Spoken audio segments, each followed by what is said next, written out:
मालूम से मैं ताहिर अब्बास बलौर से। नाज़रीन, इस वक्त हम पॉलिटेक्निक इंस्टीट्यूट नैया में मौजूद हैं, नैया टेक्निकल कॉलेज में, और यहाँ पर खूबसूरत शख्सियात मौजूद हैं। आज तकरीब का इनेकाम किया गया। यहाँ पर तलबा भी मौजूद हैं, यहाँ के प्रोफेसर भी मौजूद हैं, और यहाँ पर टेक्नोलॉजी के प्रिंसिपल इंजीनियर मोहम्मद फारूक साहब यहाँ पर मौजूद हैं।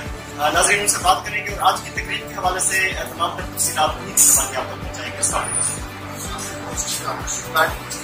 तो ये हमारे जो है कॉलेज में एक सिलसिला चल रहा है जिसका हमारी यूथ है जो है आने वाली जो जॉब अपॉर्चुनिटीज के हवाले से जो है नेशनल लेवल पे और इंटरनेशनल लेवल पे वक्त हमने तैयार करती है। उस सिलसिले में उनको आगाही दी गई है। उसमें हमारे जो चेयरमैन साहब हैं साहब उनका जो विजन को लेकर हम आगे चल रहे हैं ताकि क्वालिटी एजुकेशन के हवाले से हमारा जो बच्चा है, जो हमारा प्रोडक्ट है, वो नेशनल और इंटरनेशनल मार्केट में, जॉब मार्केट में बेहतर तरीके से वो परफॉर्म कर सके। ये उस सिलसिला में जो है कैरियर काउंसलिंग के हवाले से यहाँ पे एक सेमिनार का इनेकाद हुआ। उसमें मैं मशहूर हूँ जनाब बाबर इकराम साहब का, जो हमारे चेयरमैन हैं इंस्टीट्यूट एडवाइजरी कमेटी के, वो आज यहाँ पे तशरीफ लाए और हमारे बच्चों को जो है फ्यूचर के हवाले से जो गाइडलाइन वो उन्होंने दी। और मैं फिर मशहूर हूँ हमारे जो रिसोर्स पर्सन जो हमारे काबिल एहतराम असातिज़ा कराम जहाँ पे उन्होंने पार्टिसिपेट किया, मैं उनका thank you very much. Sir, advisory council के चेयरमैन साहब यहाँ पे बाबर इकराम साहब भी मौजूद हैं, उनसे भी आज की तकरीब के हवाले से बात करेंगे और उनके ख्यालात से जानेंगे। शुक्रिया। आज का बहुत मुझे फीलिंग मिली फारूक साहब, शबीर शाह साहब और बाकी सारे असातिज़ा कराम ने जो एक्स हो रहे इदारे को अब इन्होंने प्रैक्टिकल लाइफ में जाने, उसके लिए बच्चों को जो स्ट्रेंथ चाहिए, जो फीलिंग चाहिए, तो इन्हें एक फीडबैक चाहिए। तो आज की जो तकरीब थी उसके हवाले से थी और मैं खुश हुआ हूँ, मुझे एजाज मिला।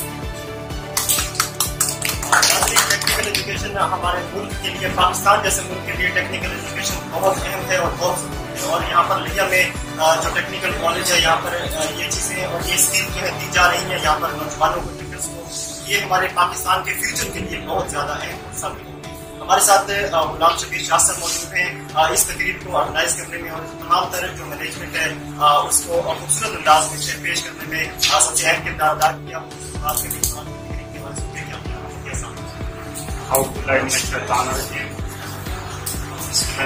सबसे पहले मैं एडवाइजरी कमेटी के चेयरमैन बाबर इकराम साहब का शुक्रिया अदा करता हूँ और वो तशरीफ लाए इस तकरीब में, और अदारे आज़म के प्रिंसिपल साहब जवान साहब का भी शुक्रिया अदा करता हूँ।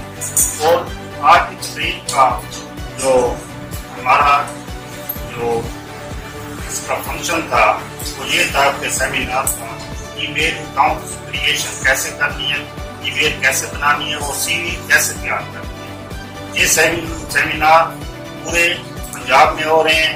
तो अल्लाह का शुक्र है कि आज उसके बारे में ये थर्ड ईयर के तलबा को बताया गया है कि सीवी के बारे में, ईमेल के बारे में और कैरियर काउंसलिंग के बारे में। तो हमारे चेयरमैन अली सलेमान सदीक साहब का जो विजन है और कैप्टा का जो बहुत अच्छा विजन है, स्टूडेंट को पहले दिन से तैयार किया जाए। आपका नाम? हसन रजा, क्या कहेंगे आज की तकरीब के हवाले से, क्या कुछ सीखने को मिला? सबसे पहले तो मैं अपने प्रिंसिपल इंजीनियर फरूक साहब का और शबीर शाह साहब का और फरूक एहतराम साहब का स्टोर जो उन्होंने मुझे इंटरव्यू के लिए बुलाया और उसके बाद स्पीच है यहाँ पे। बाकी आज हमने कैरियर काउंसलिंग के बारे में यहाँ पे स्पीच सुनी है जिसमें हमें ईमेल अकाउंट वगैरह, स्किल वगैरह हमारे फ्यूचर में हमें काफी ज्यादा फायदा मिलेगा इसके बारे में जॉब अगेन। अच्छा, ये जो ईमेल क्रिएटिंग आपने सीखी है, आप क्या समझते हैं आगे ये जो चीज़ है बेसिक है, बुनियादी चीज़ इसको समझते हैं आप? हम अपनी जॉब अप्लाई करने के लिए हमें बेसिक है, लाजमी है हमारे लिए। ये जो इन्होंने आज हमें तालीम दी है ये हमें फ्यूचर में काफी फायदा साबित होगा। لیکن بالکل لیا کے بچے اور لیا کے طلباء خوش قسمت ہیں کیونکہ لیا کی سرزمین پر انہیں گھر بیٹھے یہ سہولیات مل رہی ہیں، یہ اسکل سیکھنے کا موقع مل رہا ہے. ورنہ اگر بڑے سٹیز میں جا کر یہ اپرچونیٹیز اویل کرنا چاہیں، حاصل کرنا چاہیں تو کافی سارے اس کے اخراجات ہوتے ہیں. تو یہ جو ہے مڈل طبقہ کے لیے بہت ہی اہم اپرچونیٹی ہے کہ لیا میں ہی ڈور اسٹیپ پر انہیں یہ اسکل سیکھنے کا موقع مل رہا ہے اور یہ کالج جو ہے انہیں فیسیلیٹیٹ کر رہا ہے. ایم آر نیوز سے فی الحال اتنا ہی. طاہر عباس دیجیے اجازت.